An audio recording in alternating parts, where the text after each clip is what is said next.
Welcome to my YouTube channel, and today I want to talk about what is the 5 essential things that you have in your bag to make a feature film around the world. Let's do it.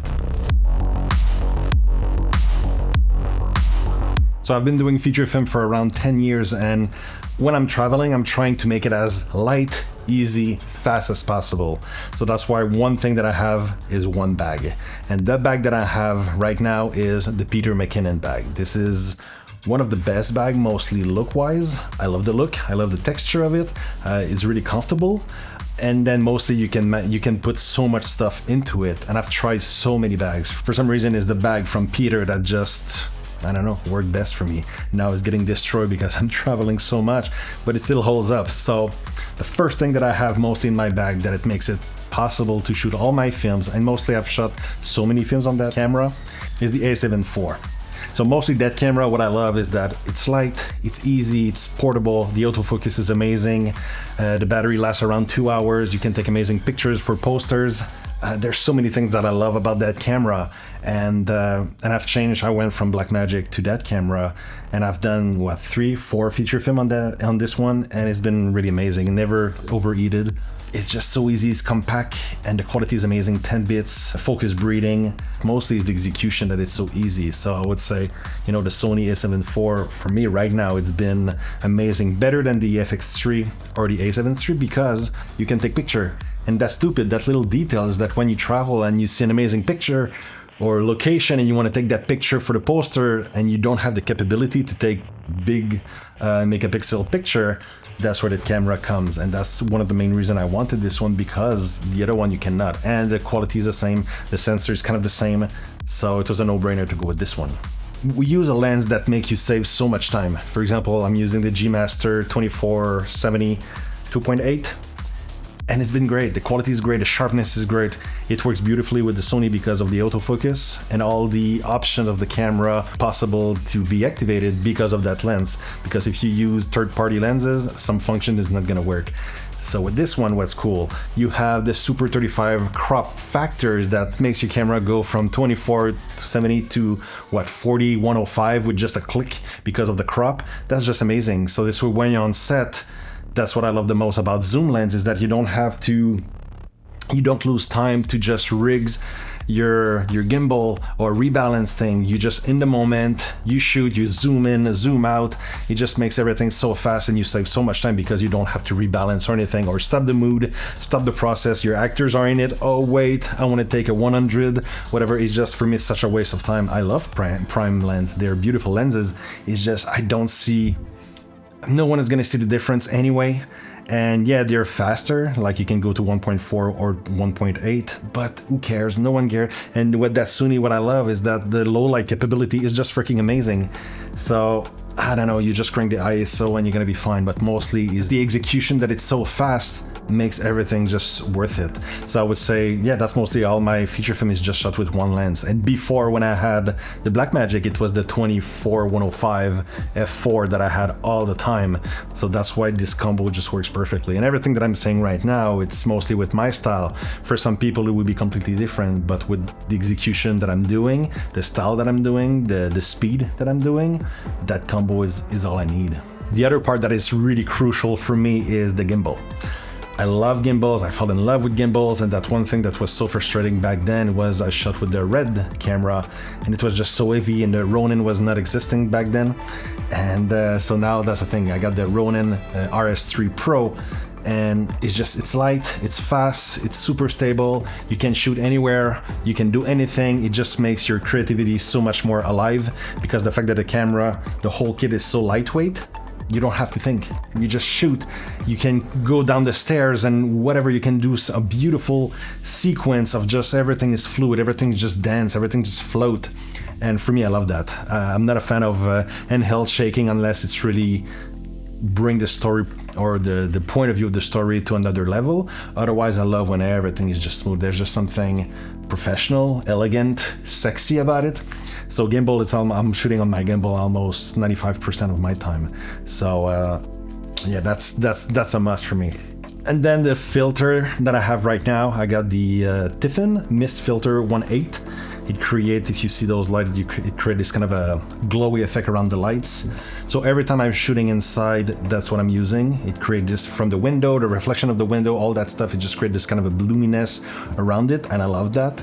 And every time that I go outside, that's where I'm using the Freewell ND filter. I got what, the 2.5, and it's okay, a little shift in the colors, but who cares, you can fix it in post.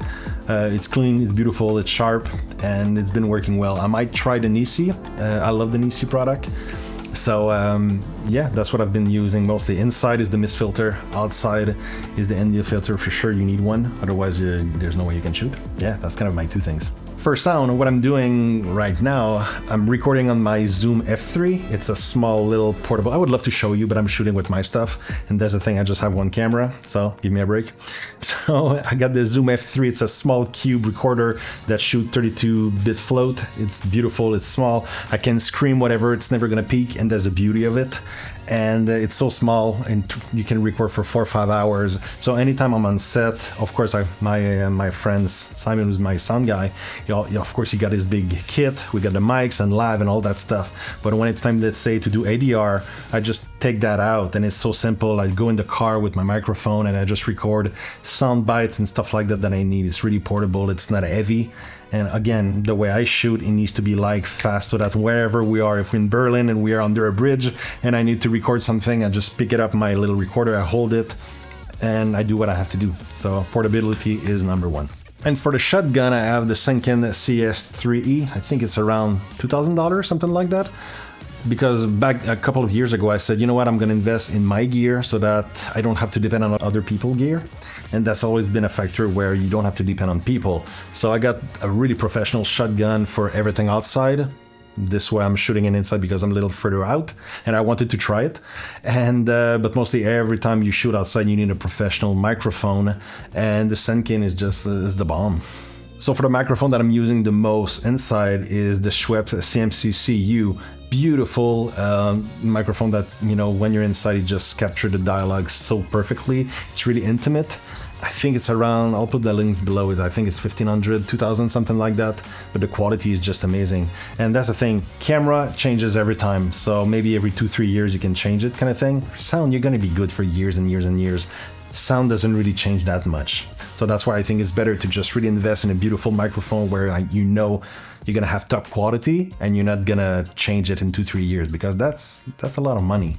But the most important microphone that I'm always using and everything, and that's why I'm using 90% of my shoots, is lav. I'm always shooting lav, no matter what the scene I'm doing, outside, inside, no matter what. My actors are always laved, always using a boom, always. It's always built, but mostly in my film, the lav, I feel it's always with my style because the camera floats all the time. I never stay really static. I love when it's the camera goes crazy, and I call it spinners, where I just go all over the place, and I don't do storyboard. I don't believe in that. I believe in being creative in that moment. So having the lav save your ass, because you can go all over the place, spin everything around the actors, and the sound guy doesn't have to follow you and go crazy and just give you the dagger eyes. So having the lav, I'm just saying to Simon, my sound guy, say, hey, this is a spinner. Go have fun, go hide. Live is clean, everything. There's no rustle, there's no nothing. Cool, perfect. I do my thing, I create my stuff. So mostly in my film, it's maybe, I don't know, 90% of my stuff, it's always lav. And of course, I'm always doing safety ones. I call it let's do one for safety. Is that you just do one where it's just either a close-up or you know, a wide or whatever, but just so that the boom just really capture every single line of the dialogue perfectly, almost in the same tone that you did the scene. This way, when you go to post and let's say there's a mess up in a words or something, then you have the boom to go fix it. So that's really important. And the lav that I'm using are the Sennheiser MKE2. They're just beautiful digital lav, but the quality of the lavalier is just amazing. The microphone itself is just so rich, beautiful. It's one of the best. And that's it. Once you know exactly how to place it on your body, just the quality is just freaking amazing. So that's why I'm using it almost in every scene of my film. So that's it, you know, I gave you maybe what, 10 items, whatever, but that's mostly what I have in my bag. That's it. That's how I do my feature film. Not more than this, you know, camera, lens, one lens, lav, mics, and the gimbal, and that's it. After that, you go do your thing, and You know, there's no excuse. You don't need a lot of stuff. You don't need a lot of gear. And mostly one thing that is super important, don't be gear addict. That's one thing, because you always want to have the next thing, whatever. Once it's good enough, after that it's just you. Go do it. Don't overthink it. Have fun. You know, just be creative and use the tools that you have, because there's always going to be a better camera. I'm sure the A7 V is going to be freaking amazing, and I'm going to probably be one like, do I change? Do I change? Don't change. If it's good enough for now, unless there's really something dramatic that is just like, oh my God, like global shutter, for example, or something like that, then yeah, otherwise it's good. Just go create and have fun. So that's it. Go hit the like button, subscribe, please, do your thing, and have fun, create, and we'll see you in the next one. Bye.